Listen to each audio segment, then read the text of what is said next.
Hello, peoples out there in Talismay watching land.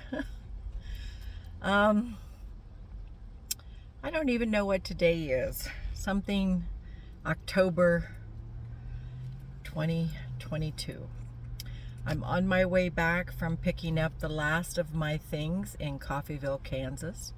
I no longer rent a storage unit there.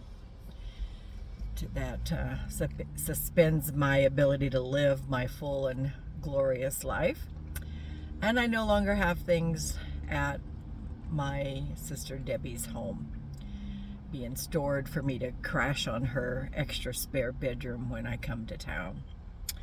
Because I'm a couple of months ago moved to Albuquerque, New Mexico. I rented a townhouse and I was preparing to go to work with Aveda because my daughter is the program director there. And that didn't evolve. Another lovely lesson in Heyoka, the trickster, come Heather, come Heather, come Heather. And you learn the lessons and you get your life in order, and then you get there and there's no job. So that happened.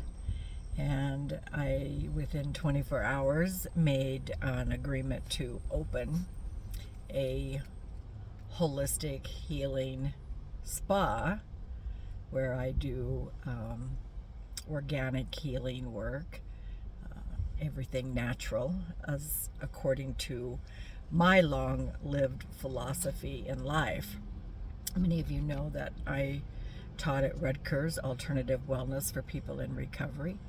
And I did that because I believe that there is always a natural remedy. We need to stop depending on someone else to keep us well.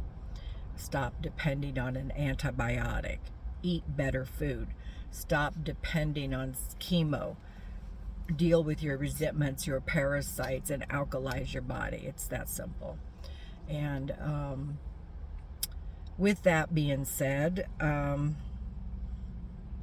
whole new life in Albuquerque ahead. I have had lovely friendships in Coffeyville. One in particular that matters greatly to me. And I went to explore and open myself up to what it would be like to be romantically inclined with this person. And that's all I'm going to say about that. But when I left Coffeyville, I filled up with gas, and as you can see in the very back there, I am pulling a U-Haul travel trailer. I'm in my daughter's Jeep, and my car has been decapacitated for over a month, so all of my organizing of the spa has been without a vehicle. As many of you know, it's because our vehicles are our way through life. And right now, I don't have my own way through life. So my daughter's very much obliged me and been there for me and helped support me in manifesting a new life and a new way through it. So with that being said, when I left Coffeyville yesterday, I ran into, first detour was a roadblock. Okay.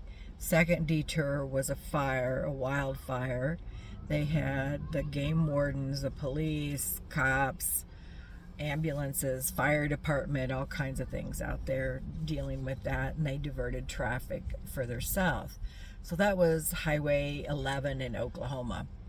Well, as I came further south, I ran into a windstorm, which I thought for sure I was in the eye of a tornado. It felt like there were things flying across the road. My trailer was being shaken.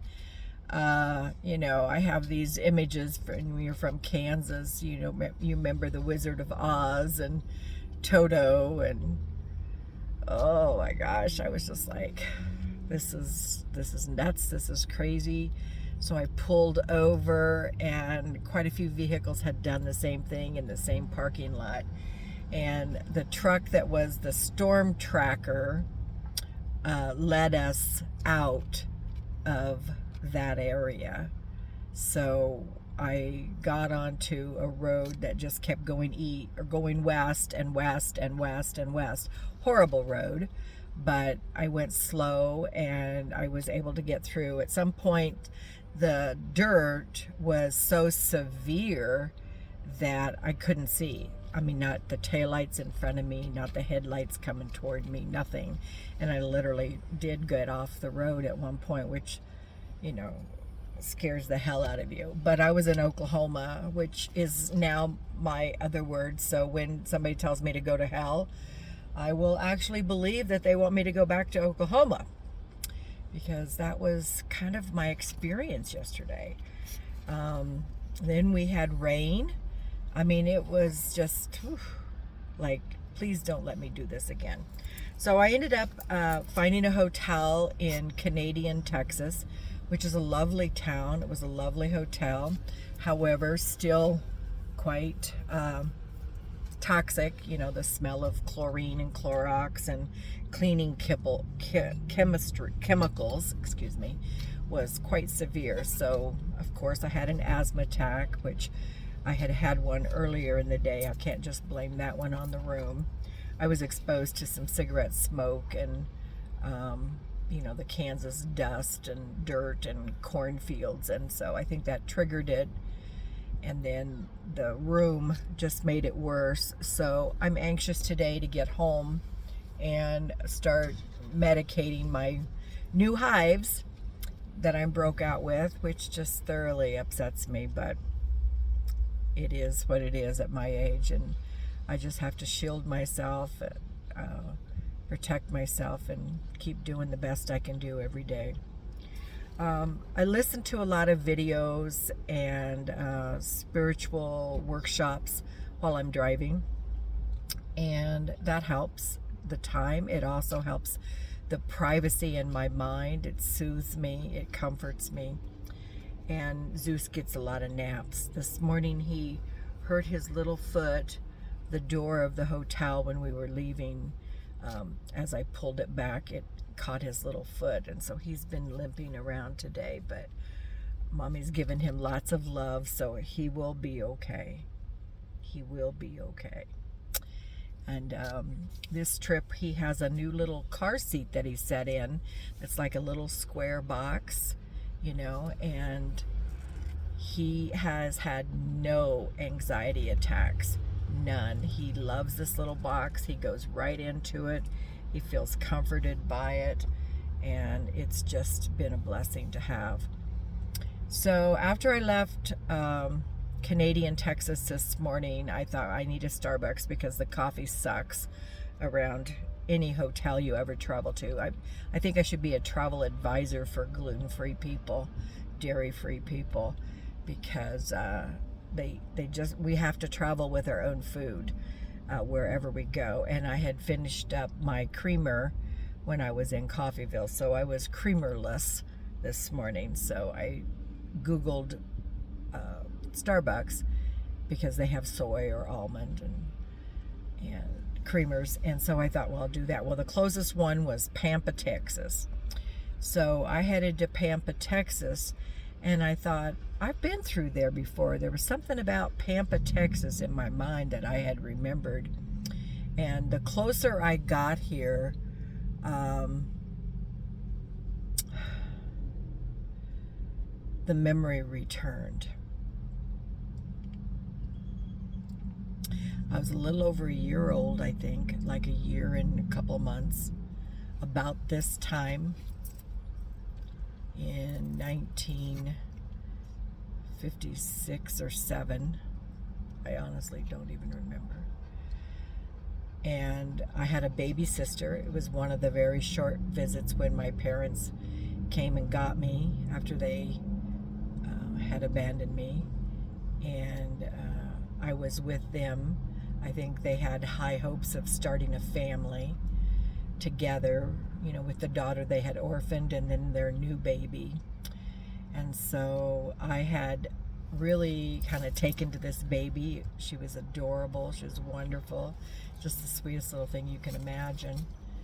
And I remember her very distinctly. And she and I were riding in the back seat of an old car my dad and mom were in, and it smelled horrible in there. And I could stand up and kind of, open the window and get a little draft of it and kind of took care of myself that way. But she couldn't. And she got the fumes from the exhaust and the gasoline leaking. And the next day she died. I always knew that their neglect and their unconsciousness was a hazard, that it was life-threatening to people. And a few years ago, my mother, my natural mother, my bio mother, finally admitted her neglect is what caused Carolyn's death. So today, when I stopped at Starbucks, I bought myself a little yellow rose of Texas cup. I don't know if you can see that. In memory of my sister. So,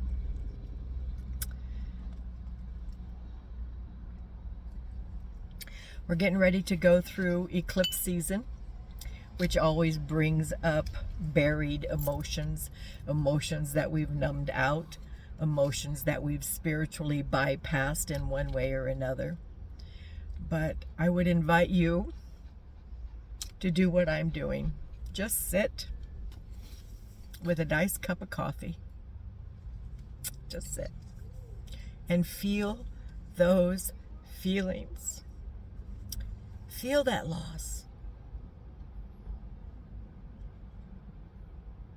Feel that timeline that never got lived. Feel it. Don't escape it. Don't spiritually bypass it. Don't numb it out. Just sit and feel it.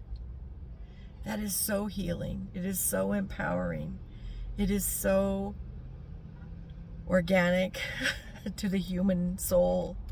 Your soul wants to feel all those things that your body is carrying, but it can't. It's stuck. It's clouded over with shadows and debris from lives that you can't live out, or images that you fantasize about to replace what you're not going to have, or what you've lost, or what you regret, or what you're bitter over.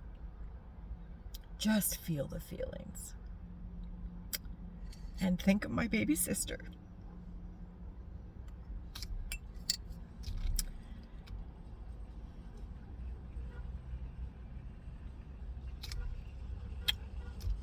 Much love to all of you. Much love.